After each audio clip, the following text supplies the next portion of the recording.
स्थान परिवर्तन हुआ है, किंतु श्रोता और वक्ता में कोई परिवर्तन नहीं है। ग्रंथ के वक्ता है अष्टावक्र जी और श्रोता है राजा जनक।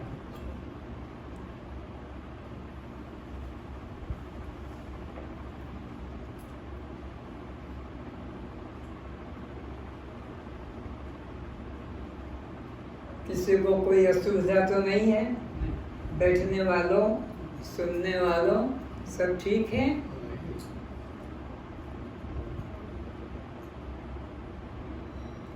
शुरू करते हैं।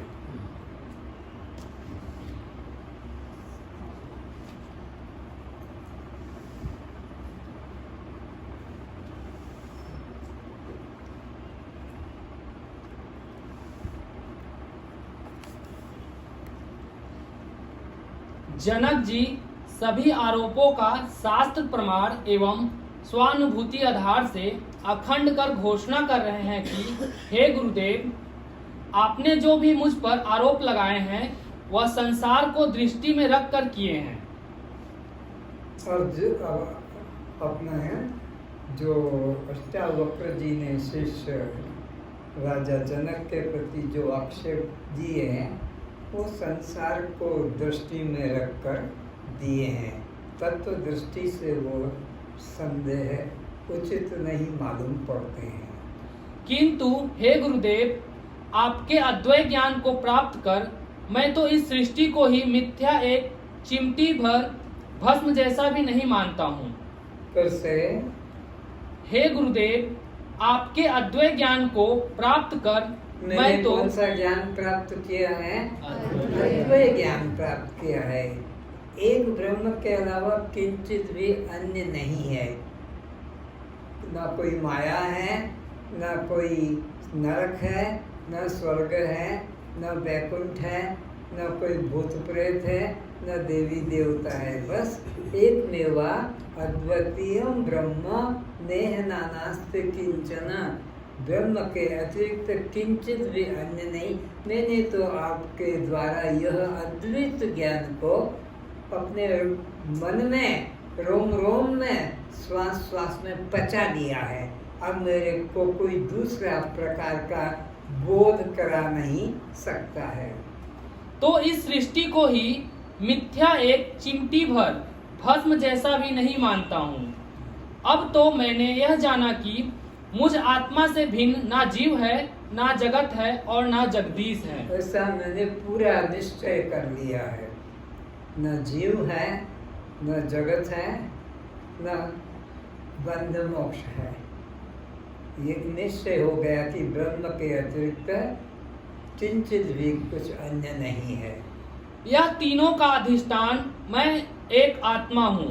तीनों का अधिष्ठान जीव कह दो, जगत कह दो।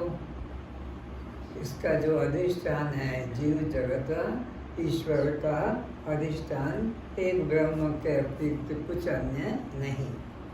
यह तीनों मरुस्थल के जल जैसे मुझ में मिथ्या भासमान हो रहा है। जैसे आप कभी गए हो, बालू रेती का स्थान हो, दूर से आपको लगता है कि बहुत बड़ा सागर या बहुत बड़ा तालाब या बहुत बड़ी जलाशय है, ऐसा लगता है। लेकिन जब पास में जाते हो तो देखते कि वहाँ तो बालू रेती के अलावा कुछ भी नहीं है। तो जैसे मरुस्थल में जल भासता है अज्ञानता से, इसी तरह यह जीव, जगत, ईश्वर तीनों मेरे में मरुस्थल के जल की तरह असत, मिथ्या, झूठे हैं। अवधि अपार स्वरूप मम लहरी विष्णु महेश विधि रवि चंद्र वरुण यम शक्ति धनेश गणेश। उस दोहे को फिर पढ़ो। अवधि अपार स्वरूप मम, मेरा कैसा स्वरूप है? सीमा से रहित है, असीम है। अवधि सीमा नहीं है, अपार स्वरूप मम। और उसमें ये लहरी विष्णु महेश तीन दिखाई पड़ते हैं, पर ये सब कैसे हैं? जैसे मरुस्थल में जल दिखाई पड़ता है, ऐसे मेरे स्वरूप में यह ब्रह्मा या विष्णु या शंकर या जीव या जगत या ईश्वर भाषित होते हैं। विधि रवि चंद्र वरुण यम शक्ति धनेश गणेश। जनक जी बताते हैं कि कोई एक ही भाग्यशाली होता है जो अपने को जगत रचयिता जगत नियंता से अभिन्न मानता है।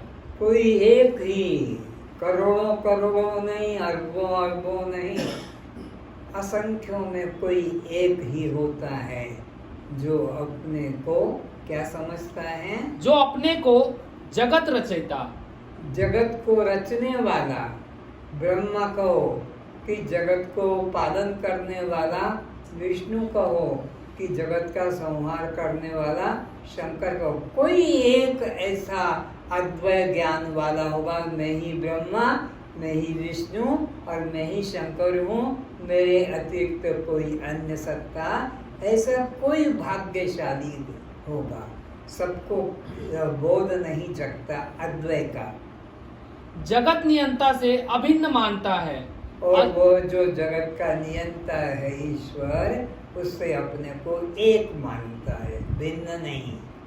मैं ही वो जगत का नियंता, मैं ही जगत का पालन करने वाला, मैं ही जगत का संहार करने वाला। अधिकांश अज्ञानी तो जीव ईश्वर द्वैतवाद एवं त्रेतवाद जगत ईश्वर जीव भेद को ही सत्य मानते हैं। फिर से अधिकांश अज्ञानी तो ज्यादातर बहुत लोग तो क्या करते हैं? ईश्वर द्वैतवाद, द्वैतवाद, ईश्वर अलग है और संसार जगत या मैं अलग हूँ, द्वैत को लेते हैं अधिकांश लोग। अथवा त्रेतवाद जगत जीव ईश्वर भेद को ही सत्य मानते हैं। या कोई कोई द्वैतवाद को सत्य मानता है, कोई त्रेतवाद को सत्य मानता है कि जीव भी सत्य है, ईश्वर भी सत्य है, जगत भी सत्य है। इस तरह त्रेतवाद को लेकर चलते हैं। लेकिन शंकराचार्य का वेदांत का मत तो अद्वैत लेकर है कि एक ब्रह्म के अतिरिक्त न जीव है, न जगत है, न ईश्वर है। यह अद्वैत ही सब उपनिषदों का, ग्रंथों का, रामायण का, गीता का, भागवत का सार है। कहीं पर भी रामायण, गीता, भागवत में या उपनिषदों में द्वैत की सत्ता का प्रतिपादन नहीं किया, बल्कि सिया राम में सब जग जानी एक परमात्मा का ही बोध कराया है। वे मायावाद में फंसकर परस्पर एक दूसरों के सिद्धांत को लेकर पृथक पृथक मत पंथ सिद्धांत के जाल में पड़े हैं। लड़ते झगड़ते रहते हैं, मारपीट तक भी हो जाती है। वो द्वैत को सत्य करता है, वो अपना त्रेत को सत्य करता है, लेकिन अद्वैत को तो कोई भाग्यशाली करोड़ों में है, वो एक सत्य मानता है। और भोले जीवों को उस बाड़े में पशु की तरह बांध कर रख लेते हैं। और भोले जीवों को द्वैतवाद में कि त्रेतवाद में बांध देते हैं। कैसे बांध देते हैं? जैसे पिंजरे में पक्षी को बांध देते हैं, वो उड़ के अब कहीं जा नहीं सकता, पिंजरे में ही जीवन समाप्त करता है। तो वो त्रेतवाद वाले, वो द्वैतवाद वाले ऐसे मूल एक दूसरे वाद में फंसे जीवन समाप्त कर देते हैं, अद्वैत ज्ञान को प्राप्त नहीं कर पाते। कोई बिरला भाग्यशाली विवेकवान ही जीवो ब्रह्मो केवलम जीव ब्रह्म ही है, यह अद्वैत ज्ञान को आप जैसे श्रोत्रिय ब्रह्मनिष्ठ सदगुरु की कृपा से ही जान पाता है। ऐसा अपना राजा जनक अपने गुरुदेव के उपदेश का प्रतिपादन कर रहे हैं महिमा के रूप में कि कोई भाग्यशाली है जो आपके द्वारा प्राप्त ब्रह्म तत्व को स्वीकार करता है कि एक ब्रह्म के अलावा दूसरा कोई भी नहीं है।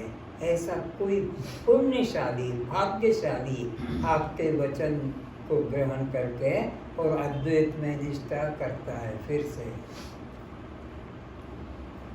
इस अद्वैत ज्ञान को आप जैसे श्रोत्रिय ब्रह्मनिष्ठ हर एक सद्गुरु व्यक्ति नहीं अद्वैत ज्ञान को समझा सकता, बता सकता है। आप जैसा विलक्षण श्रोत्रिय ब्रह्मनिष्ठ गुरु ही अद्वैत का प्रतिपादन करता है और सुनने वाला भी वो भाग्यशाली उसको ग्रहण करता है। सद्गुरु की कृपा से ही जान पाता है, जैसे स्वर्ण से अलंकार, मिट्टी से बर्तन, काठ से फर्नीचर, लोह से मशीनें सदा अभिन्न हैं। फिर से कैसे अभिन्न है? जैसे कि लकड़ी से फर्नीचर अलग नहीं है, सूत से कपड़ा अलग नहीं है, मिट्टी से बर्तन अलग नहीं है, स्वर्ण से अलंकार अलग नहीं है, ऐसे ही ब्रह्म से यह जीव जगत ईश्वर अलग नहीं है। इसी तरह जीव ब्रह्म से अभिन्न है। इसी सिद्धांत को ही अजातवाद नाम से भी कहा गया है। यही उपदेश वेदांती गुरु वशिष्ठ जी ने श्री राम को ब्रह्म विद्या अध्ययन काल में दृढ़ कराया था। ये अद्वैत ज्ञान जो है वशिष्ठ जी ने राम जी को समझाया था कि हे राम, जगत 3 काल में भी उत्पन्न नहीं हुआ है। यहाँ एक ब्रह्म के सिवा अन्य कुछ भी नहीं है। पूर्ण अद्वैत ज्ञान दिया वशिष्ठ जी ने राम जी को कि यहाँ ब्रह्म के अतिरिक्त कोई अन्य नहीं है। यदि जगत को कार्य रूप कल्पना करे तो भी कोई कार्य अपने कारण वस्तु उपादान सत्ता से भिन्न हो नहीं सकता। अगर कोई इस जगत को ईश्वर का, ब्रह्म का, परमात्मा का या चेतन का कार्य माने तो कार्य जो भी होता है वो कारण से भिन्न नहीं होता है, उसकी स्वतंत्र सत्ता नहीं है। कारण से कार्य की उत्पत्ति होती है। तो जगत का कारण परमात्मा है, तो परमात्मा से जगत अलग नहीं है। मिट्टी से जैसे घड़ा बनता है तो घड़ा मिट्टी से अलग नहीं है। स्वर्ण से अलंकार बनते हैं तो अलंकार स्वर्ण से अलग नहीं है। इसी प्रकार ब्रह्म से जगत बनता है तो जगत ब्रह्म से अलग नहीं है।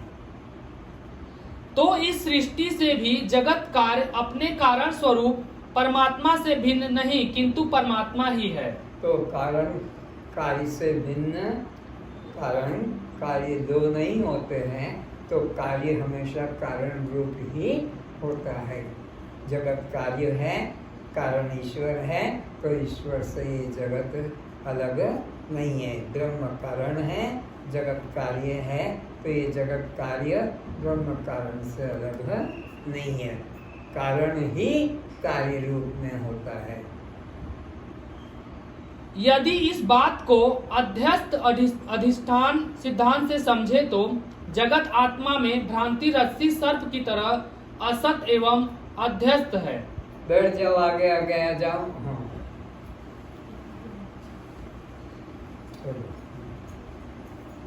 इसमें महिला और इधर आके बैठ सकती हैं।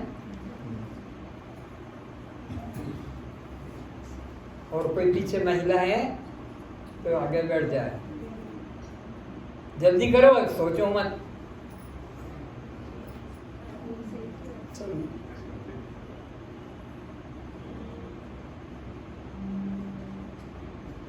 अच्छा, तो विषय चलता है कि कोई भी कार्य कारण से भिन्न नहीं होता है, बल्कि कार्य कल्पना मात्र है, कारण ही सत्य है। अब और एक दृष्टांत देकर समझा रहे हैं अधिष्ठान अध्यस्त का। अधिष्ठान वह जिसके सहारे ब्रह्म की प्रतीति होती है और उसे अध्यस्त कहते हैं। मंद अंधकार में रस्सी में जैसे सांप लगता है तो वह रस्सी का टुकड़ा जो पड़ा है वो अधिष्ठान है और उसमें जो सांप की प्रतीति होती है वो अध्यस्त है। अध्यस्त से अधिष्ठान से अध्यस्त स्वतंत्र नहीं होता है। जैसे रस्सी पर आरोपित सर्प मिथ्या है, इसी तरह परमात्मा पर आरोपित जगत मिथ्या है। तो ये जगत क्या है? रस्सी पे जैसे सांप का आरोपण किया है पर है रस्सी, ऐसे ब्रह्म पर जगत का आरोपण किया गया है, लेकिन जगत ब्रह्म से भिन्न नहीं है, जीव ब्रह्म से भिन्न नहीं है। शंकराचार्य जी भी कहते हैं, ब्रह्म सत्यम जगत मिथ्या जीवो ब्रह्मो केवलम। शंकराचार्य जी ने भी इसी अद्वैत ज्ञान का, वेदांत ज्ञान का, उपनिषद ज्ञान का प्रतिपादन किया है कि जीव ब्रह्म से अलग नहीं है, जीव ब्रह्म का ही रूप है। जीवो ब्रह्म केवलम, केवल जीव ब्रह्म है, ब्रह्म के अतिरिक्त जीव कुछ अन्य नहीं।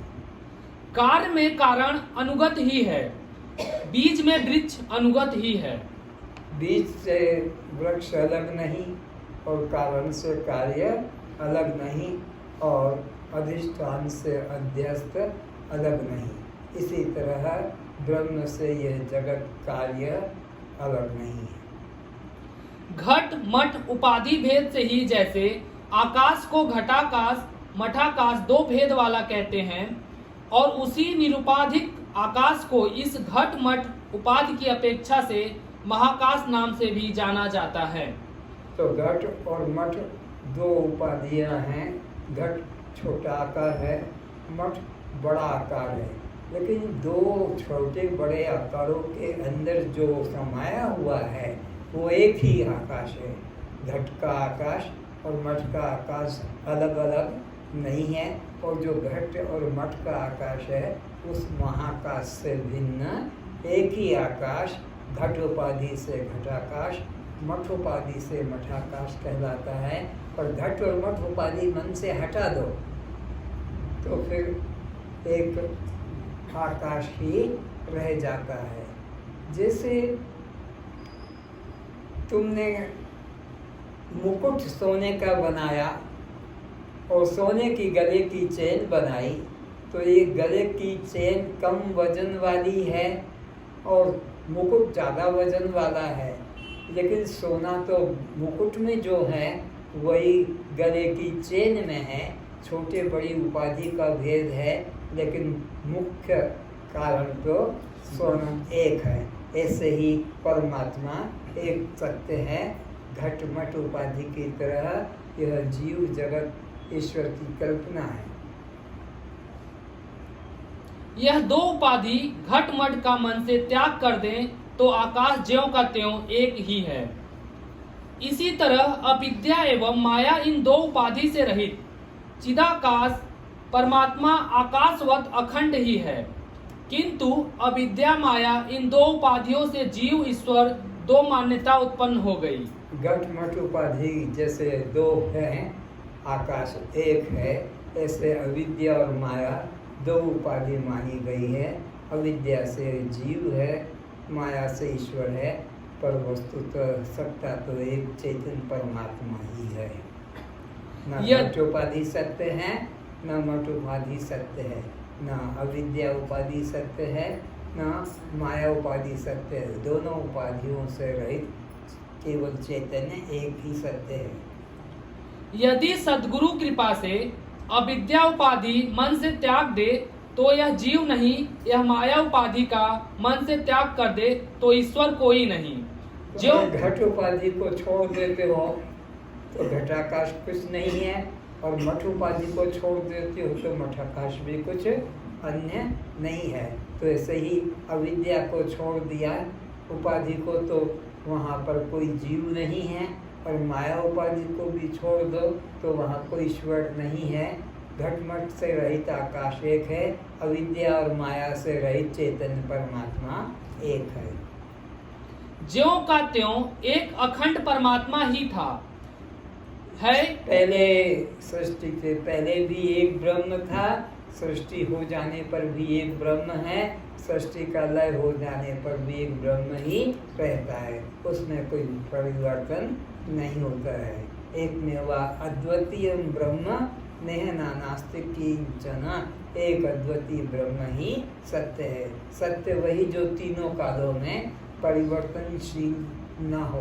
परिवर्तन हो जाता है वो मिथ्या है, लेकिन सत्य का कभी परिवर्तन या कभी नाश नहीं होता है। तो परमात्मा ही आदि में है, वही मध्य में है और वही अंत में है, वही उत्पत्ति में है, वही स्थिति में है और वह लय में है।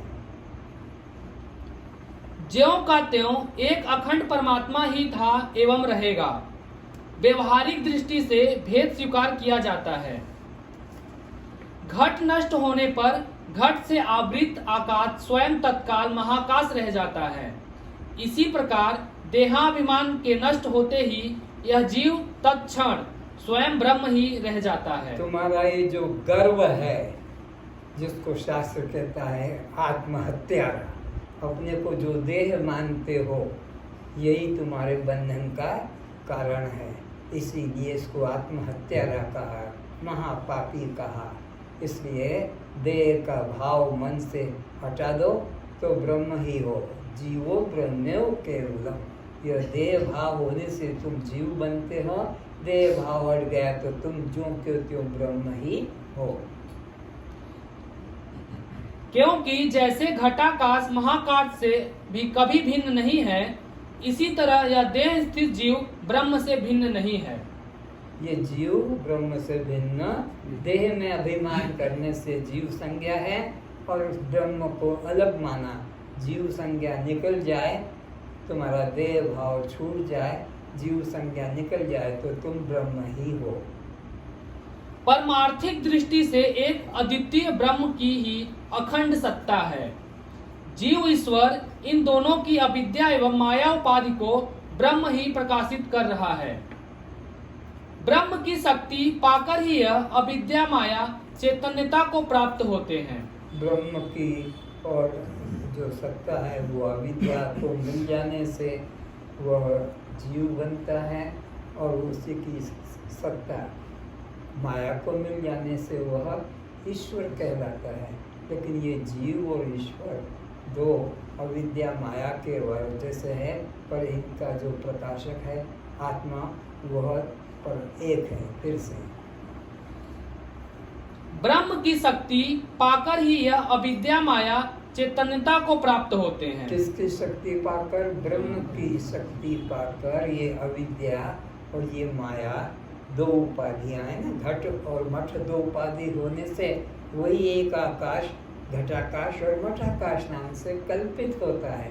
उसी प्रकार अविद्या उपाधि और माया उपाधि से यह जीव और ईश्वर की कल्पना होती है। जैसे तरंग अर्थात जीव और सागर अर्थात ईश्वर, इन दोनों अध्यस्त भ्रांति का अधिष्ठान आधार तो मैं एक ब्रह्म जल ही सत्य है। फिर से दृष्टांत समझा रहे हैं, जल और सागर में क्या फर्क है? जैसे तरंग अर्थात जीव और सागर अर्थात ईश्वर। सागर की तुलना ईश्वर से की है और जीव की तुलना तरंग से की है। तरंग से। ईश्वर इन दोनों अध्यस्त भ्रांति का अधिष्ठान है।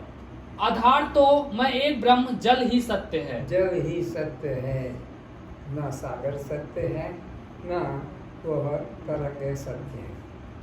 जैसे जल बिना ना तरंग भासित हो सकेगी और ना सागर ही भासमान हो सकेगा, इसी प्रकार परमात्मा अर्थात मैं चैतन्य आत्मा के बिना ना जीव है ना ईश्वर ही है। फिर से मैं को समझा गया। फिर से जैसे जल बिना ना तरंग भासित हो सकेगी और ना सागर ही भासमान हो सकेगा, ये इसी तो दृष्टांत दे दिया जो कि न जल है, केवल जल है, तरंग कुछ भी नहीं और सागर में कुछ नहीं, जल ही सत्य है। इसी तरह परमात्मा अर्थात मैं चैतन्य आत्मा के बिना। परमात्मा का मतलब होता है कोई अन्य मुकुट वाला, धनुष वाला, त्रिशूल वाला, चार भुजा वाला, स्वर्ग वैकुंठ वाला, ऐसी कल्पना मत कर लेना। मैं आत्मा ही परमात्मा है, इसी को बोलो। इसी प्रकार परमात्मा अर्थात मैं चैतन्य आत्मा के बिना न जीव है न ईश्वर ही है। अगर मैं आत्मा न रहूं तो जीव को कौन सिद्ध करेगा? मैं न रहूं तो ईश्वर को कौन सिद्ध करेगा? अरे मैं ना रहूं तो राम कृष्ण को भी कौन सिद्ध करेगा? अगर मैं न रहूं तो ये उत्पत्ति, स्थिति और लय तीनों को कौन सिद्ध करेगा? सत्ता मुझ आत्मा की है। मैं ना रहूं तो ना कोई सूरज को प्रकाशित करेगा, ना कोई चंद्रमा को, ना समुद्र को। मेरी सत्ता ही सत्य है, आत्मा सत्ता ही सत्य है। मैं आत्मा सत्य हूँ और मेरी वजह से ये जीव और ईश्वर की प्रतीति हो रही है। मेरे बिना ना जीव है, ना मेरे बिना कोई ईश्वर है। सत्य कौन है? मैं आत्मा। जैसे तरंग और सागर नाम कल्पित हैं, लेकिन जल सत्य है। तरंग भी नाम कल्पित है, सागर नाम भी कल्पित है। दोनों में सत्य क्या है? जल सत्य है। तो जीव भी कल्पित है, ईश्वर भी कल्पित है और दोनों में सत्य है। तो मैं आत्मा सत्य हूँ। जल ही सत्य है। इसी प्रकार जीव ईश्वर नाम कल्पित है। केवल एक ब्रह्म परमात्मा आत्मा चैतन्य दृष्टा साक्षी मैं ही सत्य हूँ। एक ही ब्रह्म को कितने नाम बताए? 5। बोलो। केवल एक ब्रह्म परमात्मा आत्मा चैतन्य दृष्टा साक्षी मैं ही सत्य हूँ। जिस तरह आकाश का घटमट उपाधि से ही घटाकाश महाकाश एक भेद कल्पित हुए हैं, जैसे घट और मठ ये दो उपाधि की वजह से ही एक आकाश में दो कल्पनाएं हो गई, घटाकाश और मठाकाश। घट मठ उपाधि से रहित आकाश तो एक ही है। उसी प्रकार परम चैतन्य परमात्मा में अविद्या तथा माया उपाधि से जीव और ईश्वर यह भेद भी कल्पित ही है। अविद्या उपाधि के कारण उसी चैतन्य को जीव कहते हैं, माया उपाधि के कारण उसी चैतन्य को ईश्वर कहते हैं। पर चेतन सत्ता से यह जीव और माया सत्ता से यह ईश्वर अलग नहीं है। स्वयं को ब्रह्म जानना पृथक रहकर संभव नहीं। जैसे नदी पृथक रहकर सागर को नहीं जान सकती, नदी अपनी सत्ता को व्यष्टि अहंकार को समुद्र में आत्मसात करके ही यानी समर्पित करके ही समष्टि सागर हो जाती है। फिर से ये नदी कैसे बनती है? स्वयं को ब्रह्म जानना पृथक रहकर संभव नहीं। स्वयं को पृथक जानकर ब्रह्म को जानना संभव। तो परमात्मा ही मैं हूँ, आत्मा ही मैं हूँ, ब्रह्म ही मैं हूँ, इस प्रकार से उसको जानना है। जैसे नदी पृथक रहकर सागर को नहीं जान सकती। अगर नदी अलग रहेगी तो सागर को कैसे जानेगी? सागर को तो सागर में मिलकर ही एकत्व करके ही जान सकेगी, अलग रहकर नहीं जाना जा सकता। तो परमात्मा को भी अलग रहकर अलग नहीं जाना जा सकता। परमात्मा से एक भाव करने से ही अहम ब्रह्मास्मि का बोध जगता है। नदी अपनी सत्ता को व्यष्टि अहंकार को समुद्र में आत्मसात करके ही यानी समर्पित करके ही समष्टि सागर हो जाती है। घटाकाश अपने को समर्पित कर देता है तभी जगकर वो महाकाश में मिलता है, या मठाकाश अपने को समर्पित कर देता है, घटमट उपाधि छोड़कर आकाश ही निश्चय करता है तो फिर वो महाकाश रूप हो जाता है।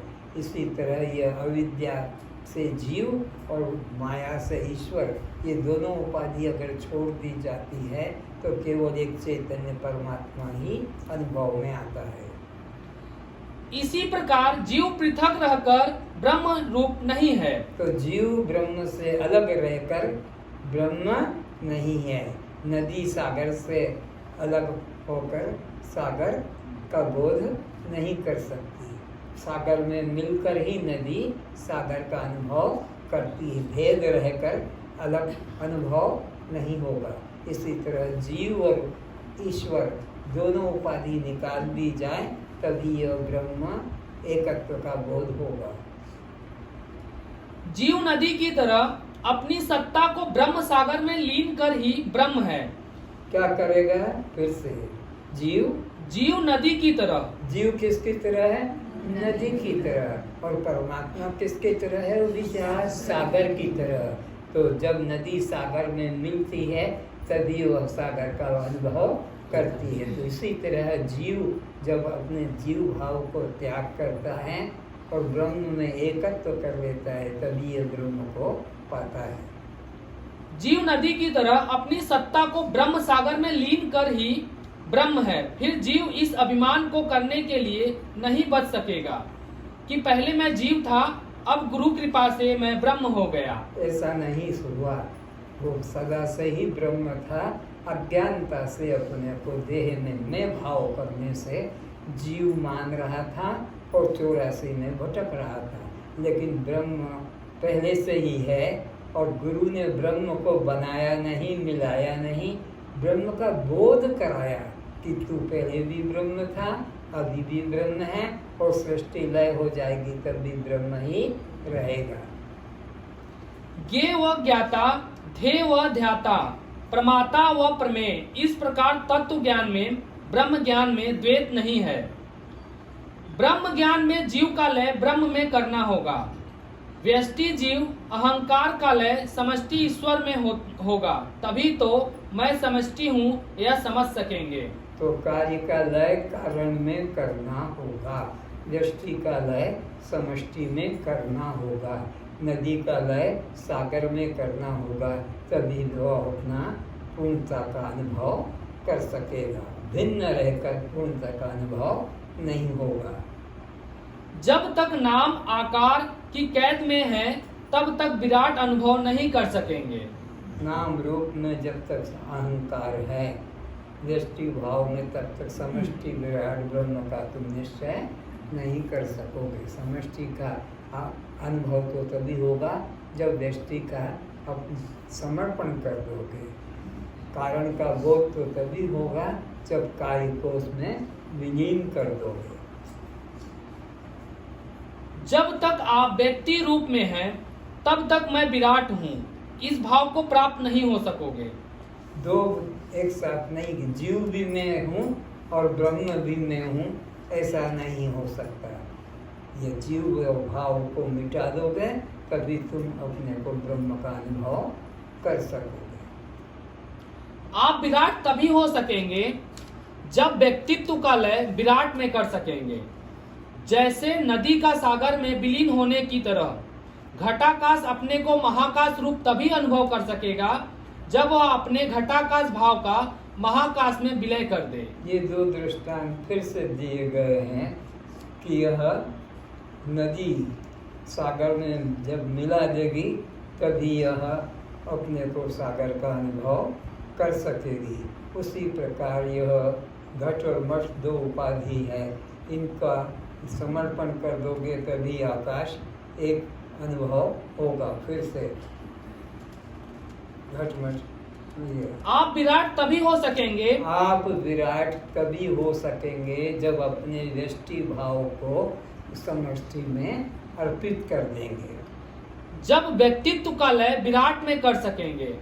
जैसे नदी का सागर में विलीन होने की नदी सागर में जब विलीन हो जाएगी तब नदी नदी नहीं रहेगी, तब केवल सागर ही होगी और सागर का ही निश्चय होगा। नदी सागर का निश्चय कभी नहीं कर सकेगी कि मैं अलग से नदी हूँ और वो सागर है।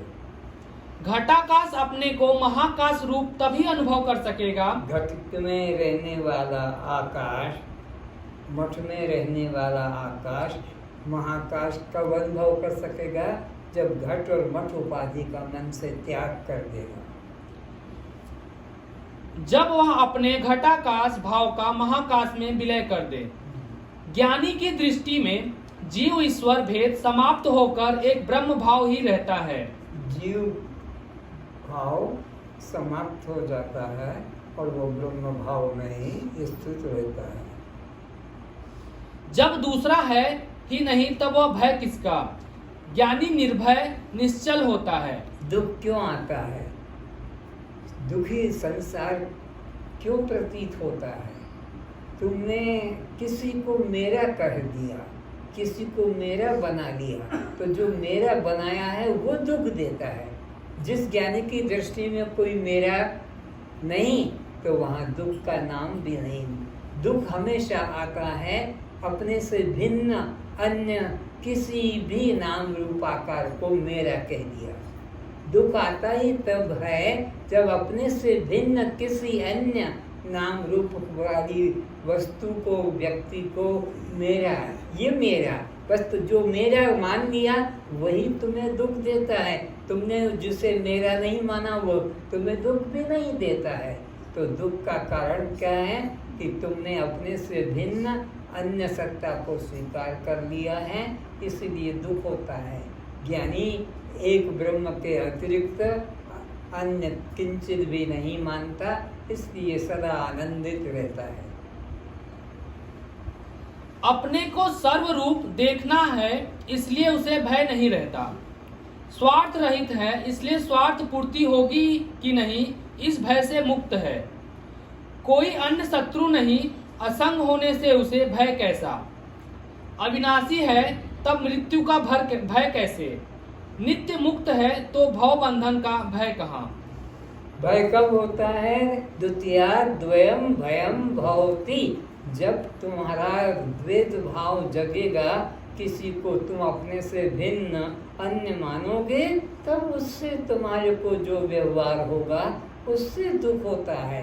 तुमने जब अपने से भिन्न अन्य किसी को स्वीकार नहीं किया, तो दुख का कैसा, भय कैसा, चिंता कैसी, कुछ भी नहीं रहेगा फिर से। अपने को सर्व रूप देखता है, इसलिए उसे भय नहीं रहता। किसको? ज्ञानी को सर्व रूप में अपने को देखता है कि अहम सर्वम, मैं सर्व हूँ, मेरे अतिरिक्त कोई दूसरा नहीं है। सपने में जो भी तुम्हें मिला, दिखा, पाया, उस वक्त तो तुम्हें कुछ पता नहीं लगता है एकत्व का, लेकिन जब सपना टूट जाता है तब तुम वहाँ राजा बने और भिखारी बने, मित्र बने, शत्रु बने, तुम्हारे अलावा कोई दूसरा। सपने में बहुत भेद दिखता है, किंतु सपना टूट जाने पर एक स्वप्न दृष्टा ही सत्य रहता है। आगे, इसलिए उसे भय नहीं रहता। स्वार्थ रहित है, इसलिए स्वार्थ पूर्ति होगी कि नहीं, इस भय से मुक्त है। वो ज्ञानी को स्वाद में आसक्ति नहीं है, ज्ञानी को रूप में आसक्ति नहीं है, ज्ञानी को स्पर्श में आसक्ति नहीं है, ज्ञानी को शब्द में आसक्ति नहीं है, एक ही को निश्चय करता है। कोई अन्य शत्रु नहीं, असंग होने से उसे भय कैसा। अविनाशी है, तब मृत्यु का भय कैसे। असंग है तो उसको भय नहीं, अमृत आत्मा है तो मृत्यु का भय भी नहीं। नित्य मुक्त है, तो भव बंधन का भय कहाँ। आत्मा को किसी ने आज तक बांधा नहीं, आत्मा अद्वय है, तो फिर उसको बंधन का भय कैसे लगेगा। ब्रह्म के आनंद का अनुभव करने वाला कभी भी भय को प्राप्त नहीं होता। जिसने अपने को आत्मा रूप से निश्चय कर लिया, उसको भय कभी भी नहीं हो सकता, क्योंकि भय हमेशा दूसरे से होता है। जिसने अपने को अद्वय आत्मा निश्चय कर लिया कि मुझ आत्मा के अतिरिक्त अन्य किंचित भी नहीं, वो परम आनंद में ही डूबा रहता है, उसको दुखी कोई कर नहीं सकता, दुख दे नहीं सकता, क्योंकि दुख द्वैत में है और ज्ञानी की दृष्टि में द्वैत नहीं है। यही बात जनक जी गुरुदेव को बता रहे हैं कि सत्य कुत्रचित भयम न। उस ब्रह्मदर्शी महाशय को किसी से भय नहीं होता। उसके पराभव में कोई देव भूत आदि भी समर्थ नहीं होते, क्योंकि वह इन सभी को आत्मा हो जाता है। सबकी वो आत्मा हो जाता है, उसके लिए फिर कोई भिन्न नहीं जो डरा सके या दुख दे सके। डरा भी वही जाएगा, दुख भी वही पाएगा जो आत्मा से भिन्न किसी अन्य को अपना मानेगा। आत्मा से भिन्न कोई जब अन्य नहीं तो दुख भी नहीं, डर भी नहीं। भला अपनी आत्मा को कोई कैसे सता सकेगा? आत्मा जिसने जान लिया कि आत्मा के अलावा कोई नहीं है तो अपनी आत्मा को कौन सताएगा? अपने आप को कोई दूसरा होगा तो सताएगा।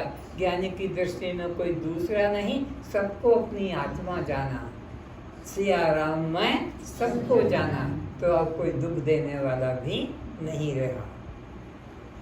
उस परोक्ष रूप से जाने हुए ब्रह्म को आज भी जो इसे अपरोक्ष आत्मा रूप से जान लेता है कि वह ब्रह्म मैं हूँ, वह यह सर्व संसार रूप हो जाता है।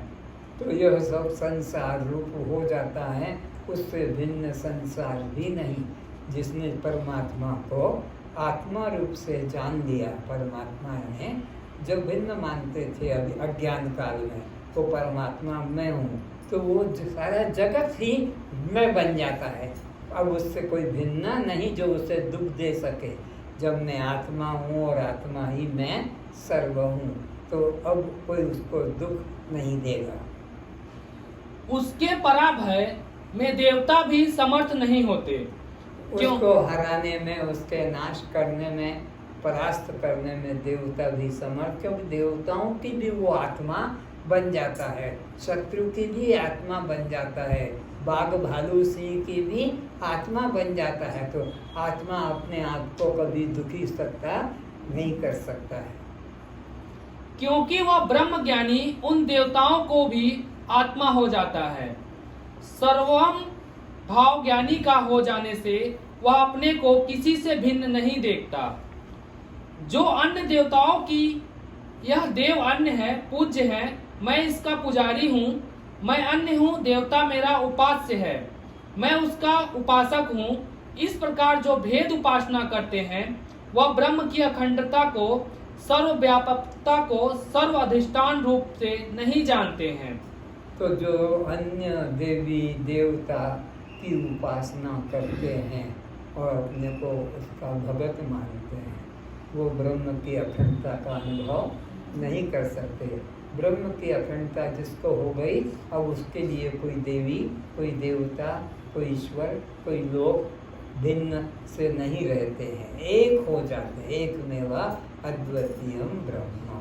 तो जिसने अपने अखंडता का अनुभव नहीं किया है, देवी देवताओं को अपने से अलग माना है, वही भय को प्राप्त होता है।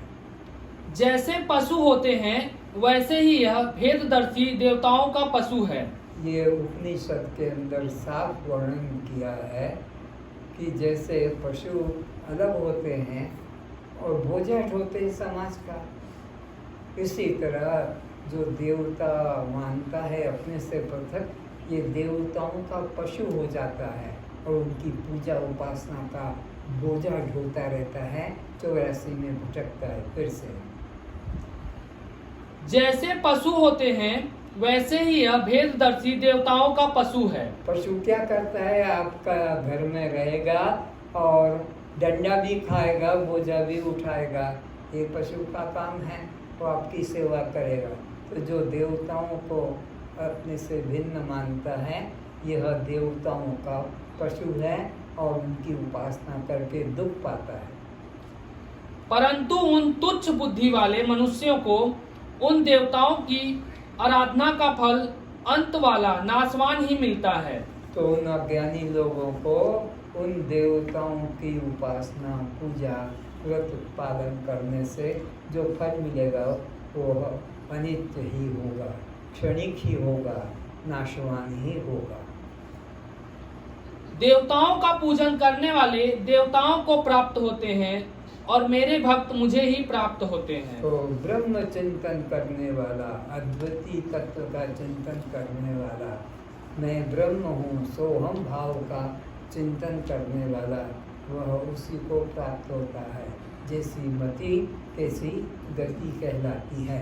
अद्वैत का चिंतन करने वाला मुक्त होता है और द्वैत का चिंतन करने वाला भवसागर में ही भटकता रहता है। अष्टावक्र जी अपने शिष्य जनक की परीक्षा करके अष्टावक्र जी को आत्मसंतोष मिला।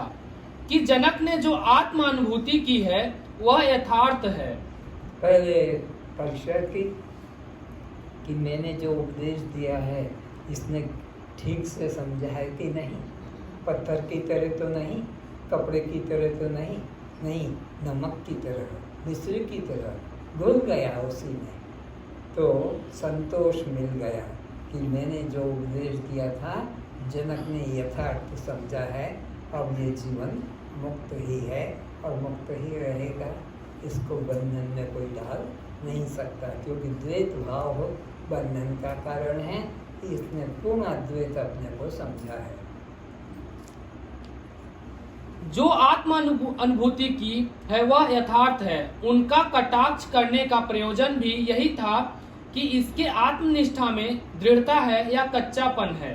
जो हिलाया है अलग अलग युक्तियों के द्वारा, तो उसकी कच्चेपन की और पक्केपन की पहचान करने के लिए कि देखे ये दिखता है कि नहीं। जब देखा कि उसको दोनों तरफ से, तो भाग क्यों रहा है और फंसा क्यों है, फंसा है तो उठ के जाता क्यों नहीं, जब जगत झूठा है तो, और जगत झूठा है तो फिर भाग क्यों रहा है। दोनों तरह से कहकर उसकी बुद्धि की परीक्षा ली और देखा कि ये दिखता नहीं, अडिग अपने निश्चय में है।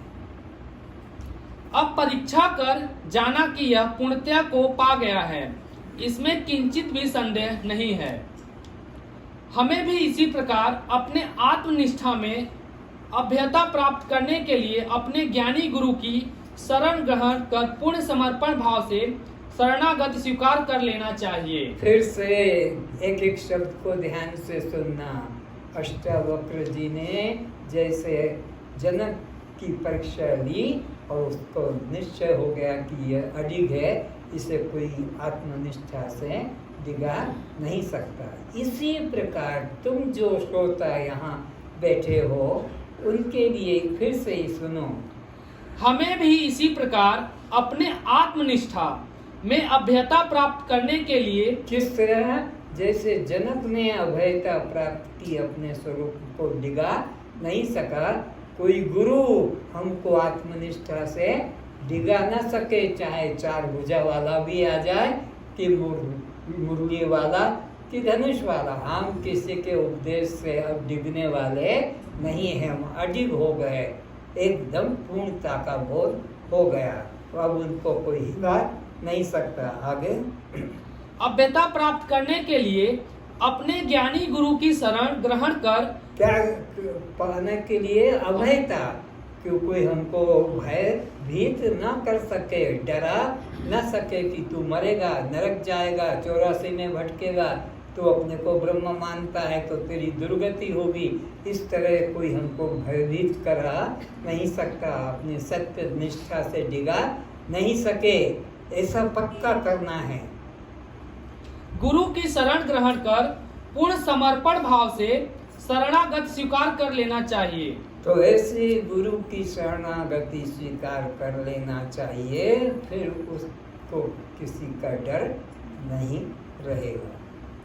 वह उनकी हर परीक्षा में उत्तीर्ण होने के लिए हमें अपने समस्त अहंकारों की बलि देना पड़े तो भी संकोच नहीं करना चाहिए। समस्त अहंकार, जो भी तुमने अहंकार अपने मन में रखे हैं, चाहे पिता होने का कि माता होने का कि पति होने का कि पत्नी होने का कि पुत्र पुत्री होने का कि कलेक्टर, मिनिस्टर, डायरेक्टर, प्रोजेक्टर, ये सब जो भी उपाधियां संसार की, सब का मन से त्याग करके मैं दृष्टा साक्षी आत्मा हूँ, इस निष्ठा से कभी विचलित नहीं होना चाहिए। तो गुरु के प्रति श्रद्धा करें और उसके दिए ज्ञान में अपने को दृढ़ करें। फिर से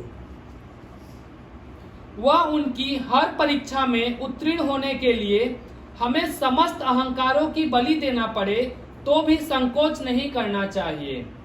शिष्य को अधमता छोड़ मध्यम या उत्तम शिष्य बनने का प्रयत्न करना चाहिए। 3 तरह के शिष्य बताए गए हैं, उत्तम शिष्य, मध्यम शिष्य, अधम शिष्य।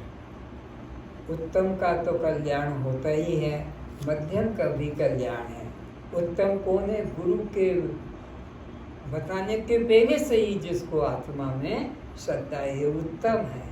इसको सिखाना ज़्यादा नहीं पड़ता। मध्यम वह है जो संशय है, लेकिन संशय को भी उपदेश के द्वारा बार बार उसका संशय को दूर करता है।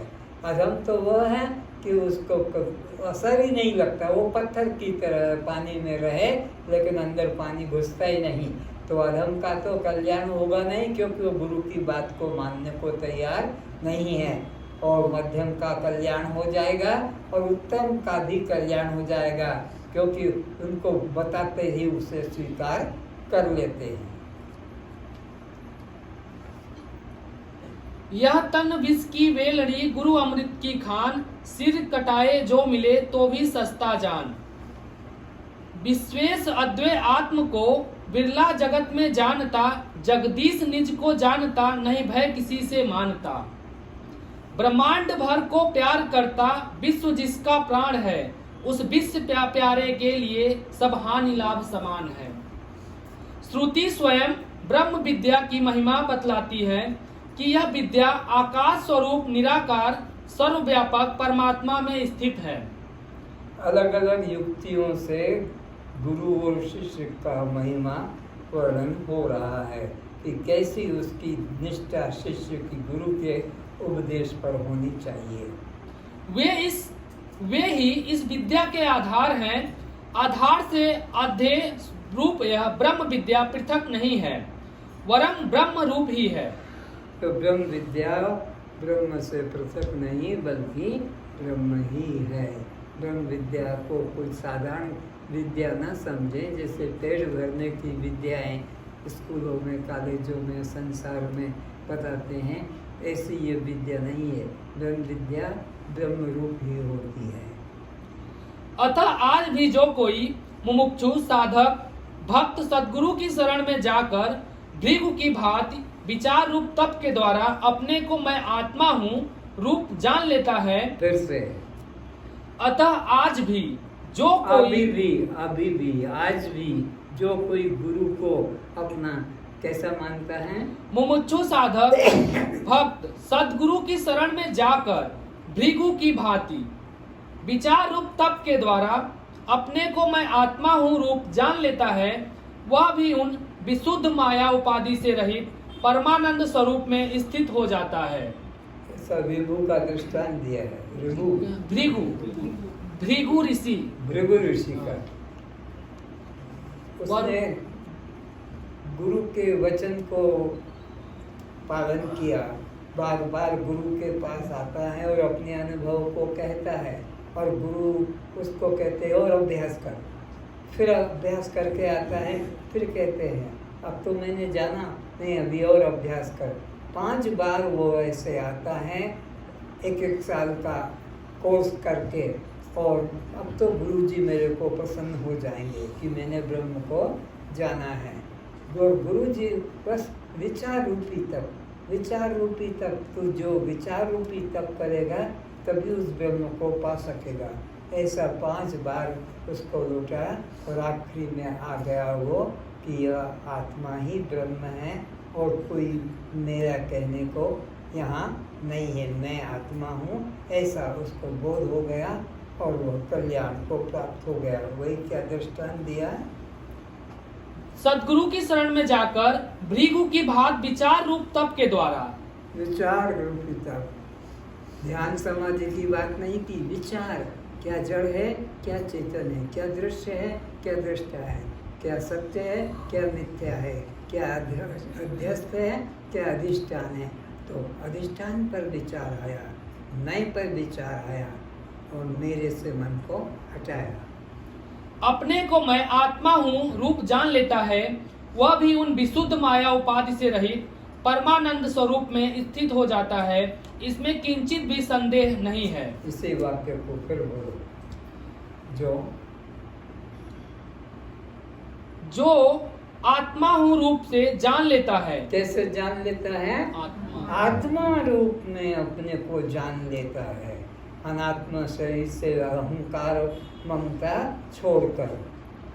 वह भी इस विशुद्ध माया उपाधि से रहित, माया उपाधि से रहित और परमानंद स्वरूप में स्थित हो जाता है। और अपने परमानंद दृष्टा भाव साक्षी भाव में स्थित हो जाता है। इसमें किंचित भी संदेह नहीं। इति श्री अष्टावक्रम गीताम ब्रह्म विद्याम चतुर्थ प्रक्रम समाप्तम। आज का यही समाप्त होता है।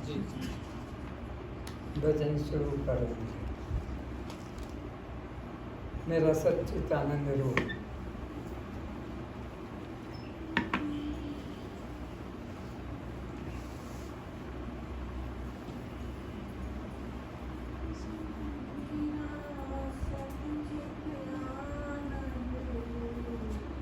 मेरा सच्चित आनंद रूप कोई कोई जाने रे।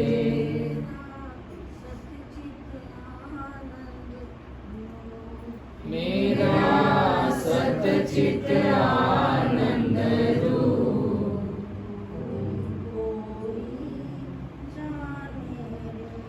कोई कोई जाने रे। कोई कोई जाने रे।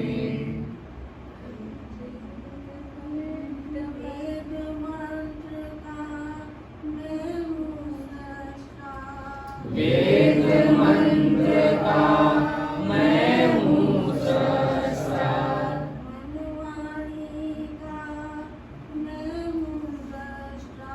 मनवाणी का मैं हूँ दृष्टा। मैं हूँ साक्षी हूँ।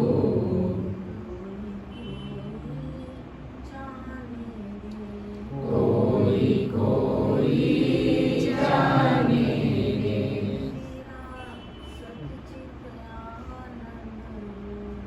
मेरा सच्चित आनंद रूप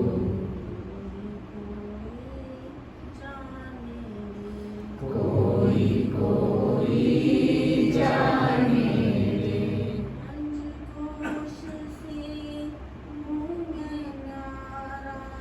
पंचकोश से हूँ मैं न्यारा।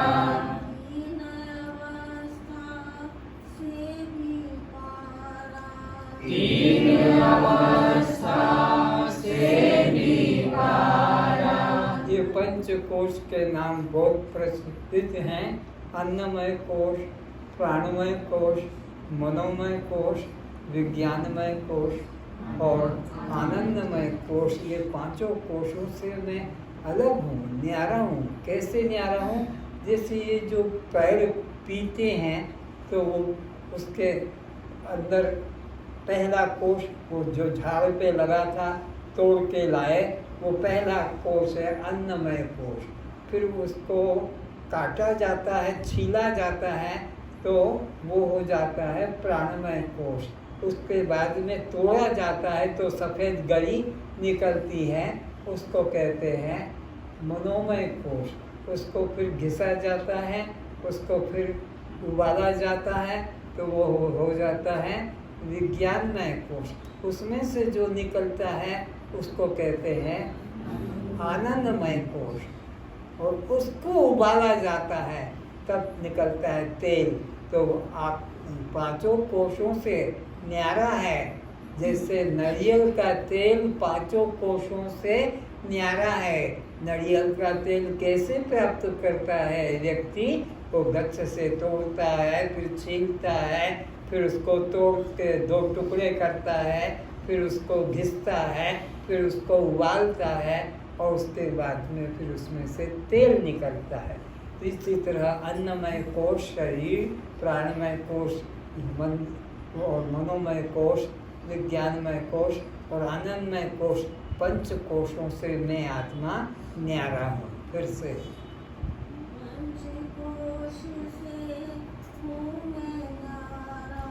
पंचकोश से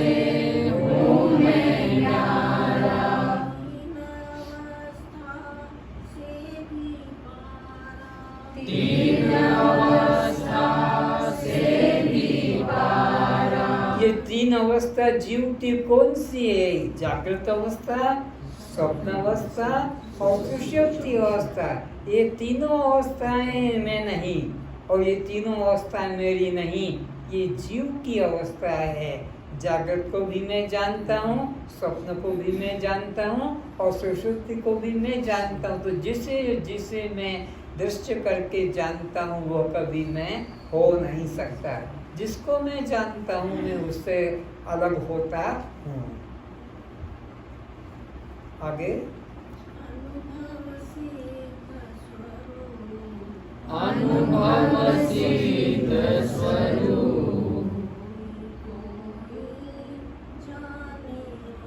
कोई कोई जाने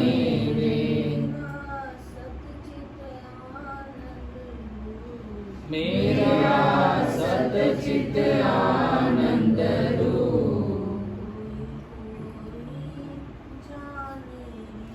कोई कोई जाने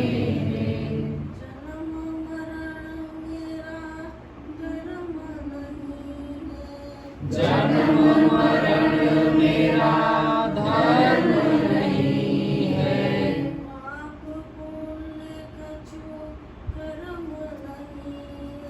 पाप पुण्य कछु कर्म नहीं है। बच्चों की तरह, तोते की तरह रट तो लिया है कि जन्म मरण शरीर का, भूख प्यास प्राण को रट लिया है, सुख दुख मन को, और बंध मोक्ष जीव को।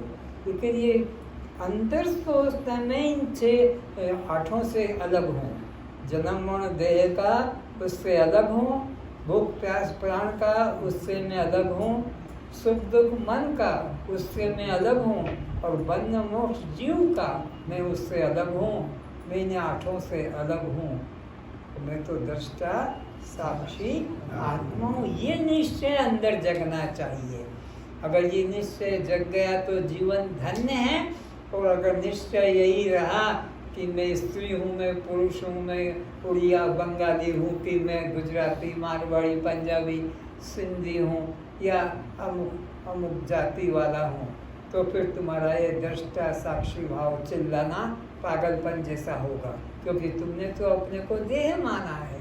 जब तक अपने को देह मानते रहोगे आत्महत्यारे बने रहोगे। और आत्महत्यारे व्यक्ति फिर वो ब्रह्म हत्यारा, क्योंकि वो भगवान की मंदिर माला पूजा के रूप में उपासना करता है, तो वह ब्रह्म हत्यारा कहलाता है। आत्मा से परमात्मा को, अपने से परमात्मा को अलग मानना, अपने को देह मानना आत्महत्यारा, परमात्मा को मंदिर में, तीर्थ में, स्वर्ग में मानना यह ब्रह्म हत्यारा। दोनों हत्याराओं को पाता है।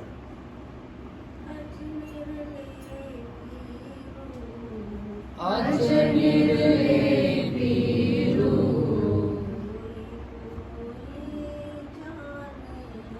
कोई कोई जाने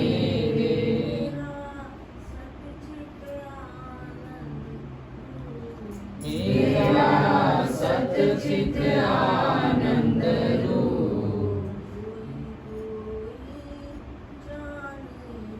कोई कोई जाने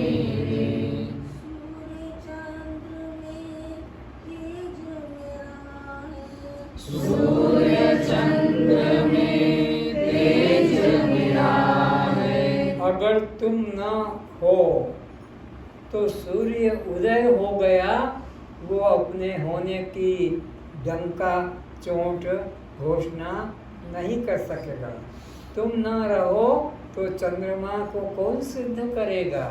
ये तारे, ये बिजलियाँ, ये जगत, इसको तुम सिद्ध करते हो, इसलिए तुम स्वयं प्रकाश हो। सूर्य चंद्र में तुम्हारा तेज काम करता है, तुम इनको सिद्ध करते हो। ये सूर्य, ये चंद्रमा है, कि यह तारे हैं, ये विद्युत है, ये जगत है, तो सब में तुम्हारा प्रकाश काम करता है। फिर से सूर्य सूर्य चंद्र में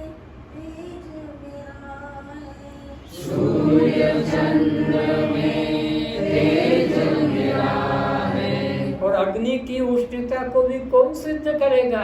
अग्नि गर्म है तो ठंडी है, अग्नि चिल्लाएगी नहीं कि मैं गर्म हूँ, उसे तो तुम ही छू कर देख कर कहोगे कि ये गर्म है। और बर्फ को कौन सिद्ध करेगा कि ये शीतल है? बर्फ अपनी शीतलता को भी सिद्ध नहीं कर सकता। अग्नि उष्णता को और बर्फ शीतलता को, चीनी अपनी मधुरता को भी सिद्ध नहीं कर सकेगा कि नीम कड़वाहट को भी। सबको सिद्ध करने वाले तुम स्वयं सिद्ध आत्मा हो।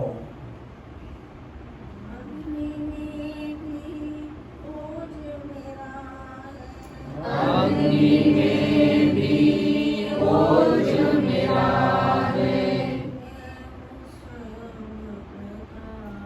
मैं हूँ स्वयं प्रकाश। कोई कोई जाने रे,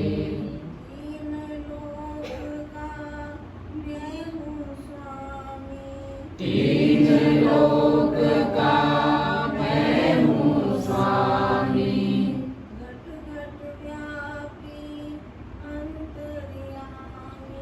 घट घट व्यापी अंतर्यामी,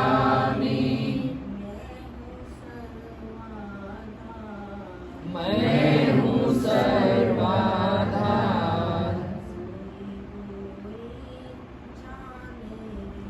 कोई कोई जाने रे,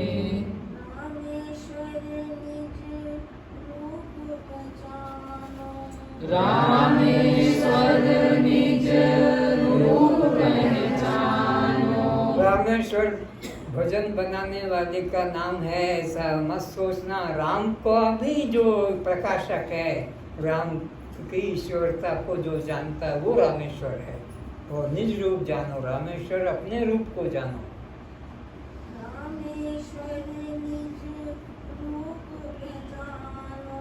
रामेश्वर निज रूप पहचानो,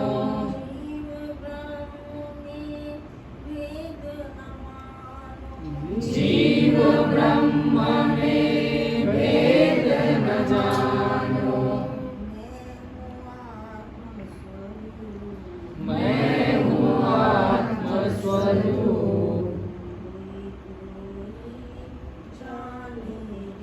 कोई कोई जाने रे,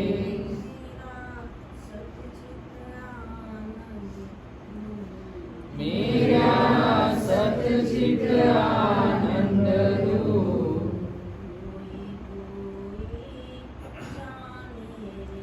कोई कोई जाने रे। जय। आज इतना है।